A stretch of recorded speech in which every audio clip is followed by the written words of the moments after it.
Okay. We're going live now. I'm going goodbye. Okay.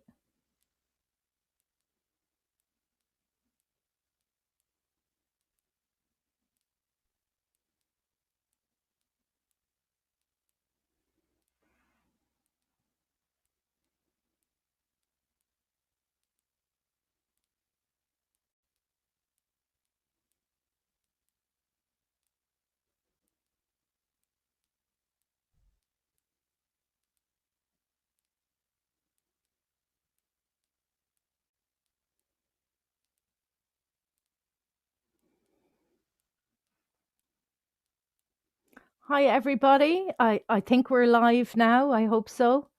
Um, you're very, very welcome to this Coracle Festival, this celebration of spoken word arts between Sweden, Wales, and Ireland. And I am absolutely delighted and honoured to be the first voice you hear, as Dominic has just informed me, as you tune into this festival.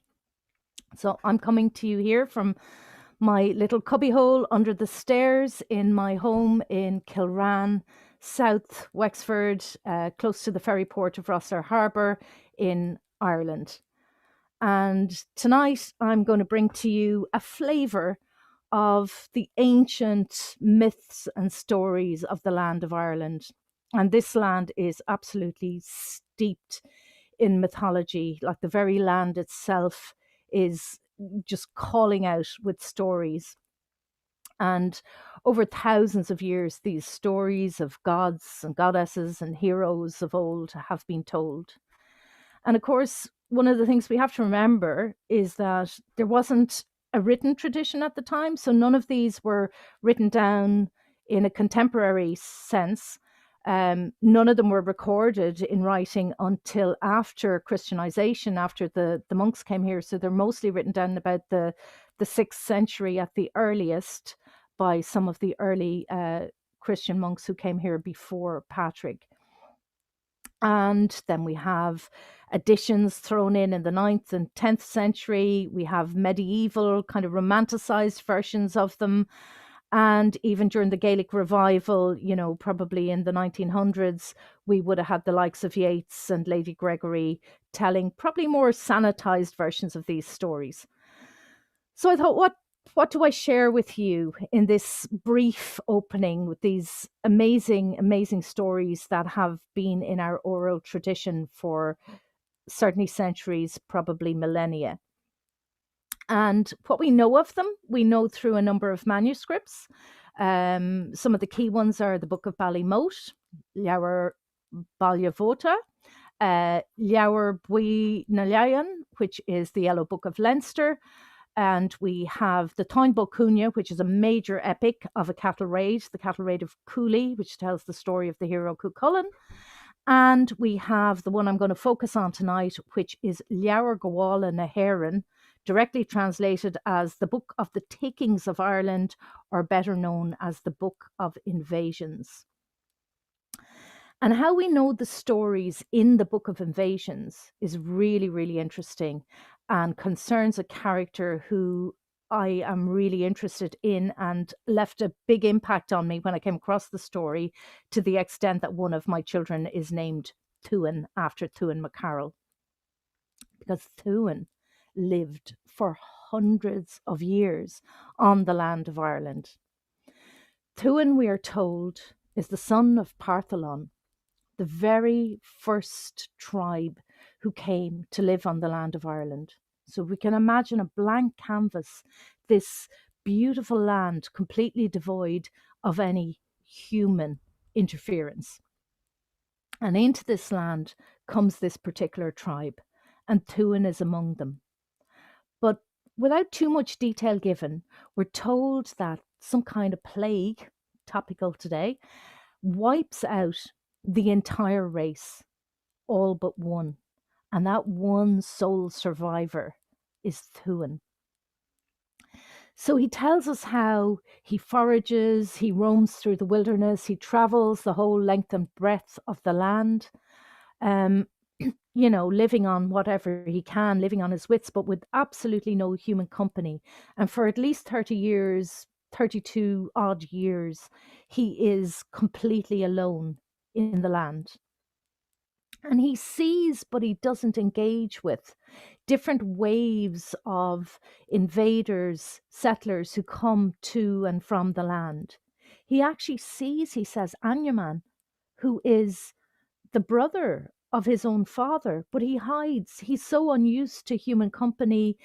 He has grown so strange looking with long fingernails and long grey hair at this stage because he has lived to almost 100 years old. He sees then the Nemedians coming, the next wave of people. Now we're told after about 100 years, Thuin feels that his time is coming to an end.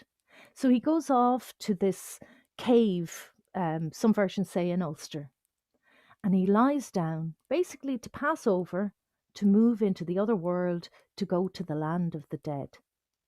But he feels his spirit pass, and he wakes again into the body of a young, vital, virile stag. And as such, he becomes the leader of all the stag herds of Ireland. And now he watches what happens with the Nemedians, the new people who have come, and he lasts in this body of the stag for 80 years. Now he sees the next wave of people, the Fir Devnan and the Fir Bullock to come. And again, as he comes to the end of his lifetime, he retreats to this cave, this sanctuary, to allow himself to pass over. But he wakes again. And this time he is in the body of a boar, a wild boar. And again he roams the land, 20, 30 years roaming the land and seeing the next wave of people coming, the battles, the exploits, everything that happens between them. And he sees the race that probably have left the biggest impact on the mythological tales, the magical, skillful Tuatha Dé Danann. And the Tuatha Dé Danann have captured the imagination of so many people, not just in Ireland, but across the world. The exploits of Lu, the god of light, of the Dagda, the great good god, of Boann, who is the embodiment of the river Boyne, who gave her body actually to become the river Boyne, of their child, the child of their union, Angus Og, who inhabits Newgrange or Brunabonia. And we're told that, and it's a story that kind of explains the solstice, that to conceal this pregnancy, the sun is made to stand still so that the 9 months of the pregnancy pass by seemingly only in a day. So all these figures about whom so many tales are told all come with the Tuatha Dé Danann. And some say they landed on Sliabh Éireann in County Leitrim in this magical mist, so almost like they flew in these silver boats and landed on the top of the mountain. Others say it was the smoke from the burning of their boats that was seen in the sky because they knew that they were here in Ireland for good and they would never leave. And they came from 4 magical cities, the cities of Fallius, Gurius, Murius. Did I say Gurius? Yes, I did. Fallius, Gurius, Murius, and the other one is escaping me. Phineas. Anyway, from these 4 magical cities, they bring 4 incredible treasures, these 4 symbolic implements. And these are the 4 great treasures of Ireland. And only one of them is left to us now. But there is the sword of Nuada, there is the spear of Lu, there is the cauldron of the Dagda, and there is the Lia Foil. And the Lia Foil is still to be seen on the sacred hill of Tara, and said to be the stone upon which kings were proclaimed. As the rightful king would place his hand upon the stone, it was like the very earth itself would cry out in acknowledgement. So the Tuatha Dé Danann basically meet the Fir Bullock who are already there. and two of their warriors are sent out to parley together, and they end up giving battle. And the Tuatha Dé Danann are victorious, and they win the first battle of Moytura in County Sligo. And so the Tuatha become the leaders, the rulers of the land of Ireland at that time. And their skills are so advanced, their magic is so powerful, it really seems like there will never be anyone to challenge them. However, let us not forget the Fomorians, or the Fomori, the seafaring people whose base was on Tory Island off the coast of Donegal, because they were a fierce, a warlike, piratical people who would raid up and down the coast of Ireland.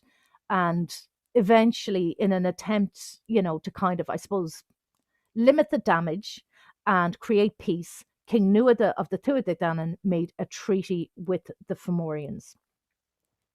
Now, during this time, Tuin is still roaming on the land.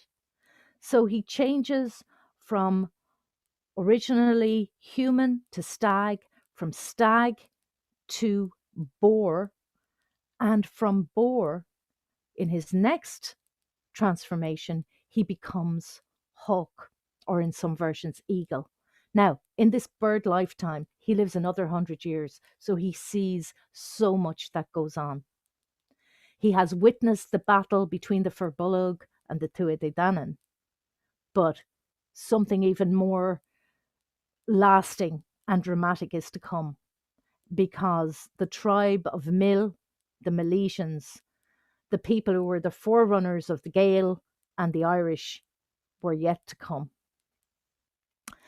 However, during the time of the Tuatha Dé Danann, the young Lugh, and Lugh has a very interesting birth story, because Lugh is essentially born to a Fomorian mother and a Tuatha Dé Danann father.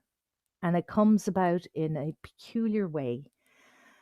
One day, Balor, who is the leader of the Fomorians, and is painted as a very sort of evil, vicious kind of personality. When he was a young boy, he was desperately curious, and he climbed up one day on Tory Island to the top of this building where the druids were inside making a potion and stirring their cauldron. And hearing the chanting and so on from inside, Balor climbs up to have a look. But unfortunately for him, or depends how you look at it, maybe fortunately, because it gave him great power, as he looked in to see what was going on, the steam from this potion in the cauldron comes up, hits his eye, and thereafter, he develops just one great eye in the center of his forehead, very like the Cyclops. But this eye, because the potion they were making was the potion of death, this eye holds the power of death. So whenever he looks directly at anybody with this eye, they fall down stone dead. So obviously he uses this to his advantage, because he then rules by terror and becomes the leader of the Fomorians. So at some point, there is a prophecy made, and Balor is told that he will meet his end. He will finally be slain by his own grandson. Now he thinks about this. He's not one to be daunted. And he decides, well, I've only one daughter, and if she never has a child, well, then there never will be a grandson to fulfill the prophecy. Now, you and I know you don't cheat destiny that easily. However, he resolves to shut his daughter, Ethlyn, away in a tower out in the middle of the sea, built on a rock between Tory Island and the mainland of Ireland. And then this particular day, he is outside a forge on the land of Ireland, disguised as a little red-haired boy. And the reason he's doing this is because he is incredibly envious of this magical cow, the Glasgowlan, which belongs to Cian of the Tuatha Dé Danann. And so by sleight of hand, by trickery, by deviousness, he persuades Cian. Now, obviously, he looks like a little red-haired boy. He doesn't look like Balor of the Evil Eye. He persuades Cian to go ahead into the forge and that he'll look after the cow for him. And of course, then he disappears off to Tory Island with the magical cow. So Cian has to go in pursuit. He realizes, of course, that this must have been Balor. He enlists the help of a woman, a druid called Birog, and together they fly the winds across the sea, going to retrieve the cow. However, on the way, as fate or destiny or luck would have it, a storm blows up and they need to take shelter. And the only place nearby, of course, is Ethlin's tower. And so, knowing, as Baroque does, that no man may set foot in Ethlin's tower, Baroque disguises Cian as a woman, and they land at the door and they seek admittance, saying that they're fleeing from some attackers, some men are after them, and they're brought into the household. Now, immediately they get in there, Baroque sings a spell of enchanted sleep. So as she tones,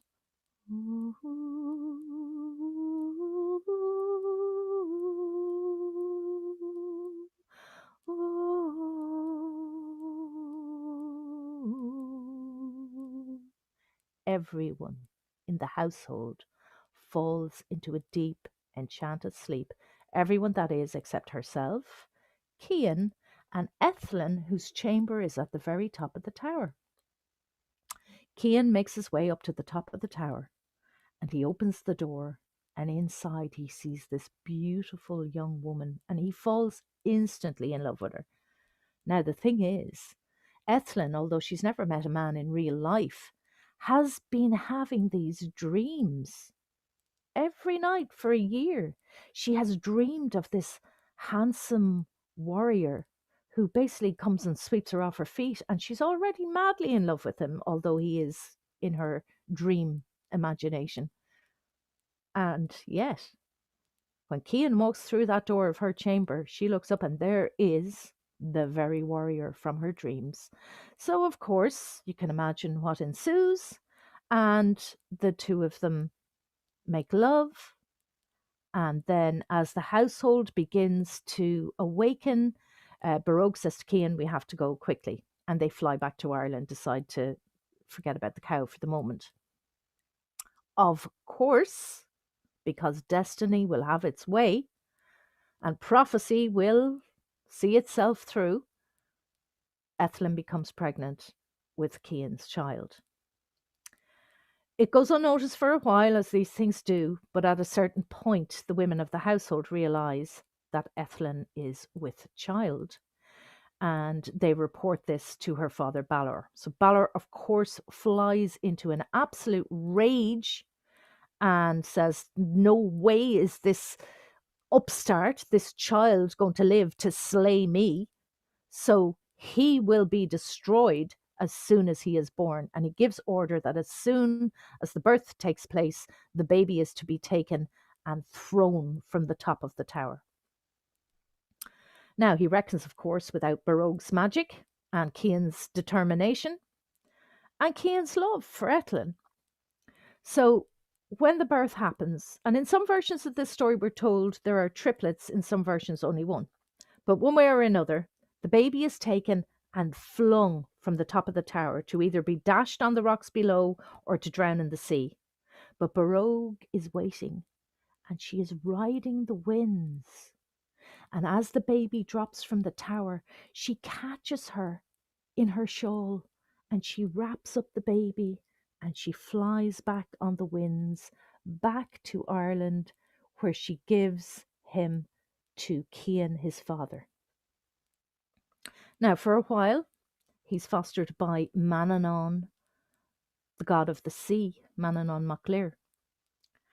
And then he is brought to Tailtiu to be his foster mother.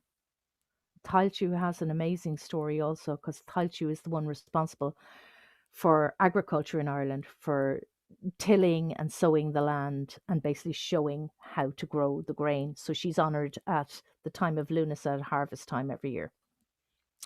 But Lou grows to be like an amazingly skilled young man. Obviously, he's part Tuatha and part Fomorian, but he has these incredible skills. No matter what he turns his hand to, he is just gifted.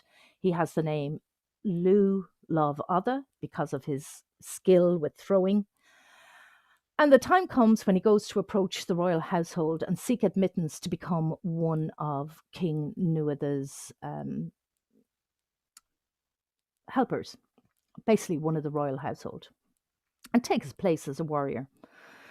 And when he seeks admittance, first of all, he's met at the gate by these security warriors going, well, you know, you can't come in here unless you have a particular skill. And he goes, well, I'm really gifted at chess. And they go, well, we have one of those.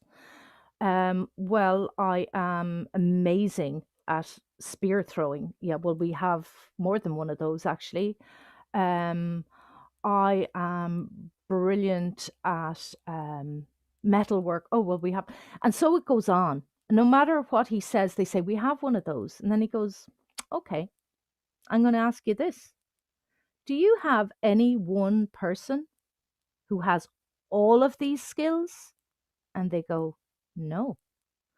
And he's admitted and becomes a valuable part of the household. He also gets the name from that time of Lou Savildonach, or Lou the Many Skilled. Now, his role is really, really instrumental in the whole situation between the Tuatha Dé Danann and the Fomorians, because, as I told you earlier, the Fomorians have exacted a treaty in the name of peace from the Tuatha Dé Danann. So it's coming up to the time for the handover for the tribute.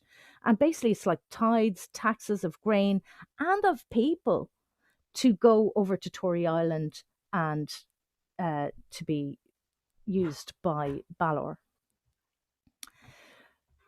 Lou is riding across the plain one day and he comes across this scene where he sees King Nuada and some of the other warriors seated, these great sacks of grain, and also the people who are to be sent as tribute over to Tory. And he goes, what's going on here? So it's explained to him, this is the tax time, this is the time of the tribute. So essentially the Fomorians are acting as like tax collectors, very unjust tax collectors, and King Nuada is facilitating this as he thinks to protect his people, for he is a good king. But Lou flies into a rage. He just cannot believe this. And he's like this big shining figure with this light radiating from him. And he says, this is not honorable. This is not kingly behavior. How can you let this go on? How can you let our people be sent as slaves, like over to Tory Island? How can you let all this wealth of grain, like the sweat of the work and the toil of the people, be taken away? And his words really impact on King Nuada. And King Nuada says, you're right. And then Lou slays all but two of the tax collectors, and he says, your lives are spared for one reason only. You go back to Tory Island and you tell Balor that this is not going to happen anymore. This is over. It's the end. There will be no more taxes paid from Ireland to him. Naturally, Balor, being Balor, doesn't take this very well and prepares for war.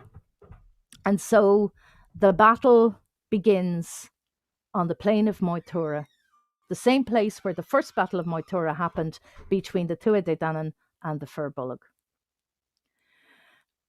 And Balor's wife, as he's setting off to war, says, do you know something? I have a really bad feeling. Do you think there's any way that this young warrior that we've heard about could be Ethelin's son? Could be your grandson? Could this be the prophecy coming true? Nonsense, he said. That child was killed at birth. There's no way, and nothing can defeat the power of my evil eye. I've been victorious this long, and I'll continue to be so. So despite her misgivings, off he goes and sails with his warriors across the sea. And so the troops are lined up facing each other. And of course, there's all kinds of magic happening as well. the cupbearers who are responsible for the water in the wells and so on, they dry up the wells. They try and, sort of uh, make sure that the opposition has literally no water. But battle is given. And at a certain point in the battle, King Nuada is felled. And the Tuatha De Danann fall into disarray. They're absolutely convinced that this is it. This is the end. The Fomorians are going to overrun them. And any minute now, Balor is going to use this sort of power of death from his evil eye, and they're all going to fall down stone dead. But the battle goddess, the Morrigan, she flies over the battlefield, shape-shifted into a great raven, and she calls out, "Do not retreat. Do not lose heart. I prophesy your battle, or your victory. You will be victorious in this battle. Do not give up." And so, heartened by this, they go forward. Now, at this time, Balor is a really old man, and strange though it may seem, he's like a mighty giant, and his evil eye is covered by this great, heavy eyelid. And to protect his own people, it's weighted down with stones and a whole system of ropes and pulleys, which will open up the eyelid when it's to be used in battle or as a weapon. And they decide this is the time now. Balor is coming forward into the center of the battlefield. And as they see this happening, the Tuatha De Danann warriors, they turn their backs, they cover their eyes, they cover their heads, they make sure they're not going to look anywhere near where his stare will fall. All except one. And you've probably guessed. Lugh. Lugh stands his ground. And one of his many skills is the slingshot. Nobody can beat him. And so, as Balor stands in the center of the battlefield, and his people begin to pull the ropes to open up the great evil eye with the power of certain death, the mighty golden Lugh puts the stone in his slingshot and he takes aim. And he waits until the eye is just about fully open and he lets fly. And the stone flies with such force that it goes right into the center of Balor's evil eye and right out the back of his head, so that the eye pushed out the back of his head kills hundreds of his own warriors. And did he die knowing or not knowing that this was in fact his grandson Lugh fulfilling the prophecy and slaying his grandfather? We don't know. But the Tuatha De Danann were victorious on that second battle of Moytura as they had been on the first. And so life resumed, and Lugh, for a time, was king. But to go back to Tuatha MacCarroll has been observing all of these things, all these stories. And the amazing thing was, as he transformed through the different bodies, the different ways of being, from human to stag to boar to hawk, he retained all his memories. Everything he had ever seen and witnessed, he remembered. And so the time comes for him to pass into another lifetime. And this time he becomes a salmon, a river salmon. And he tells that this was the happiest life of all. It was so carefree. And so it continued until one day he is fished from that river by the servant or fisherman of a chieftain named MacCarroll. However, the Tuatha De Danann's time was coming to a close, although they did not know it then, for a new race of people was making their way towards Ireland. Some had landed on the shore before, and without any avarice or greed had admired the bounty and beauty of the land, but had been slain, as the kings of the Tuatha De Danann at the time believed that they had designs to take over the land. And that was a mistake, because the rest of their people came in boats. And they came on the 1st of May, Bealtaine. And in one of those ships was a mighty bard, an amazing poet, a skilled magician. For bardic poetry and magic were all the one. And this man, this special person, was called Amergin. And he had the power of incantation, the power of magical words, magical speech. And this race were the sons of Mill, or the Milesians. And these were the people who would become the Gael and the Irish. So Tuin is in his salmon lifetime, and the Milesians come. And they try to land on the land of Ireland. And the Tuatha Dé Danann, using their magical powers, are able to push them back by calling up a magical storm, a mighty storm. But Amergin recognizes this as magic. This is no ordinary storm. He actually says, look, just look over the top of the mast. There's no wind up there. This is magic. And I know how to deal with that. So he calls out to the sovereign goddesses, to the queens of the land, Eru, Fola, and Banba, the three sisters, married to Macuil, Maceacht, and Magrania. Basically, the son of the hazel, the son of healing, the son of the sun. And he says that he will name the land of Ireland after them if they grant him admittance to the shore. So a deal is made with the Tuatha Dé Danann. And there's a lot more detail in this, and I'd love you to read more about it. But having encountered Banba down near County Kerry, they make their way across the land, and they speak also to Eru at the Hill of Ishnok. But prior to all of this, Amergin recites an amazing poem. It's cryptic and it's poetic and it's magical. And I would like to read his words to you now, because this is what Amergin from the deck of the ship calls out to the land of Ireland. I am a wind in the sea for depth. I am a sea wave upon the land for heaviness. I am the sound of the sea for fearsomeness. I am a stag of 7 combats for strength. I am a hawk on a cliff for agility. I am a teardrop of the sun for purity. I am fair. There is no plant fairer than I.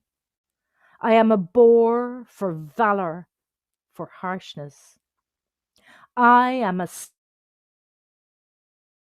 salmon in a pool for swift. I am a lake in a plain for size. I am the excellence of arts for beauty. I am a spear that wages battle with plunder. I am a god who forms subjects for a ruler. Who explains the stones of the mountains? Who invokes the ages of the moon? Where lies the setting of the sun? Who hears cattle from the house of Tethra? Who are the cattle of Tethra who laugh? What man, what god forms weapons? Indeed, then, I invoked a satirist of wind. So whether the goddesses Eru, Fola, and Banba feel a change, a shift in the energy of the land, a time for change to come, or whether it is the power simply of Amergin's words, they allow him to land on the shore. Having first told him that he must withdraw back to the 9th wave, and if he can gain the shore, then battle will ensue. They will be deemed worthy of battle. And so this time, the Tuatha Dé Danann are not victorious, and the Milesians gain the upper hand.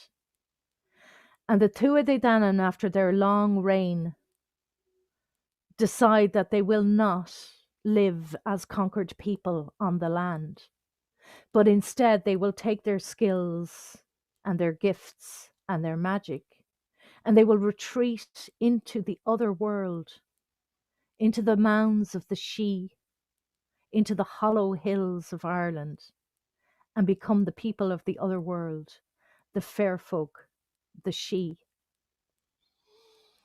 Meanwhile, back to Tuin, time moves on, and the servant of the chieftain MacCarroll has fished out the salmon, which is Tuin. And he brings the salmon back to the dún or the fortress of his chief. And the salmon is prepared and it is given to the wife of Chieftain MacCarroll. And she consumes the entire salmon and it becomes a child in her womb. And 9 months later, she gives birth to a baby boy. And she gives him the name Tuin. So now Tuin is Tuin MacCarroll, born yet again in human form. And he lives to be an old, old man. And during his lifetime, the Christians come to Ireland. And this is before Patrick. There were a number of Christian, probably saints now, who came to bring the word of the new God and the new religion to Ireland. And one such was Saint Finian of Moville in Donegal. Moville in the Irish form, or in the English form, I should say, but in Irish, Má Villa, which is the plain of the sacred tree, possibly yew tree, but the plain of the sacred tree. And he set up a monastery there and he became the abbot of that monastery. And, was spreading the word about the new God and so on. And he heard a story that out in the forest, out in the wilds, close by to Moville and to the monastery, relatively speaking, there lived an old man, a hermit, who was keeping the old ways and the old beliefs. So he resolved to go out and see this hermit and just find out what his story was. Probably he thought if I talk to him and tell him all about this God of love and mercy and so on, maybe he'll kind of see the light.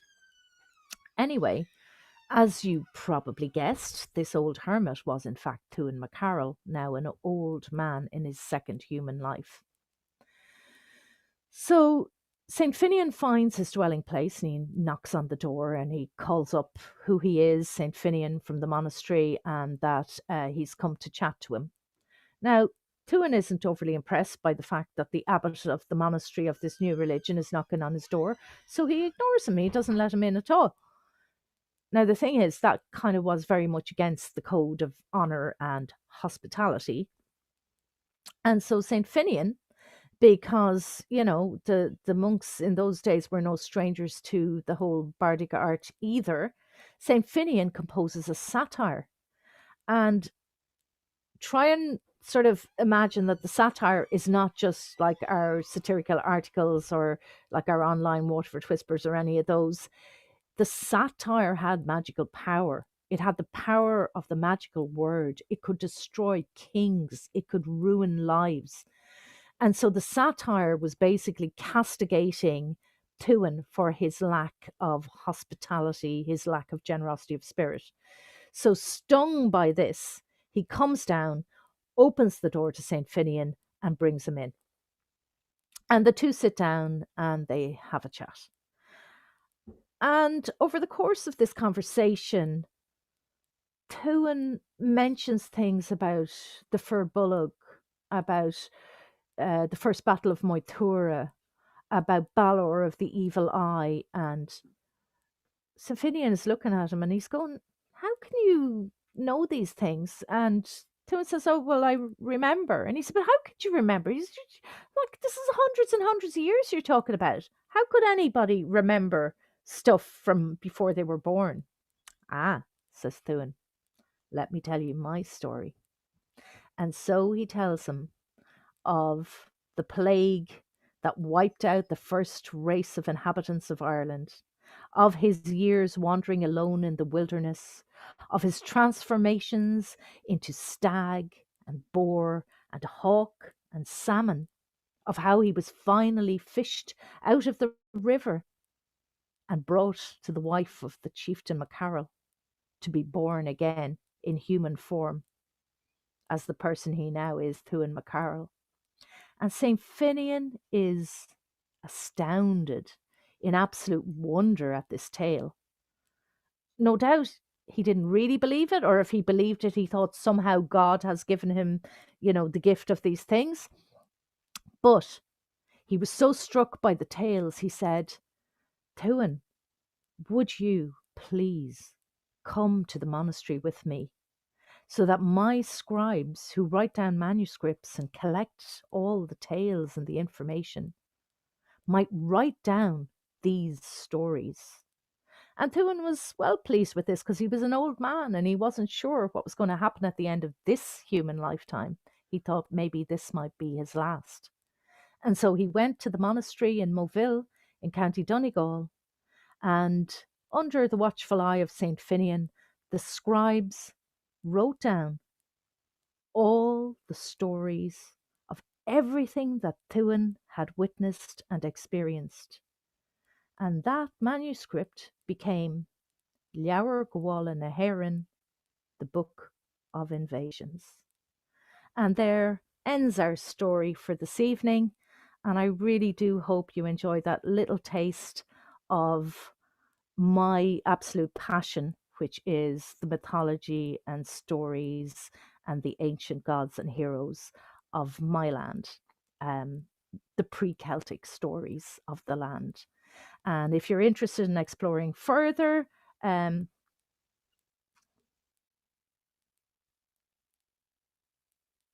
please do.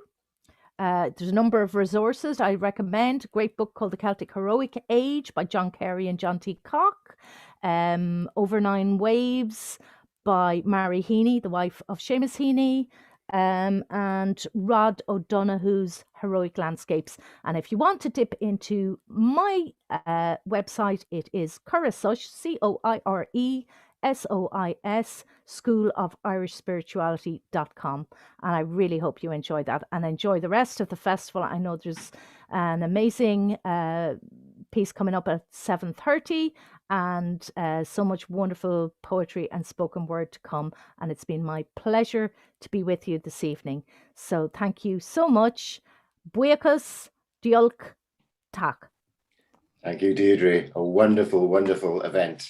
The early history of Ireland and the story of Tuin, the many stories of the many lives of Tuin, and the book of the invasion introduced to us for the first time. So thank you so much, Dee. Thank you. I look forward to seeing you at other events during the festival, especially our highlight and our closing event next Monday. Diolch yn fawr. Diolch.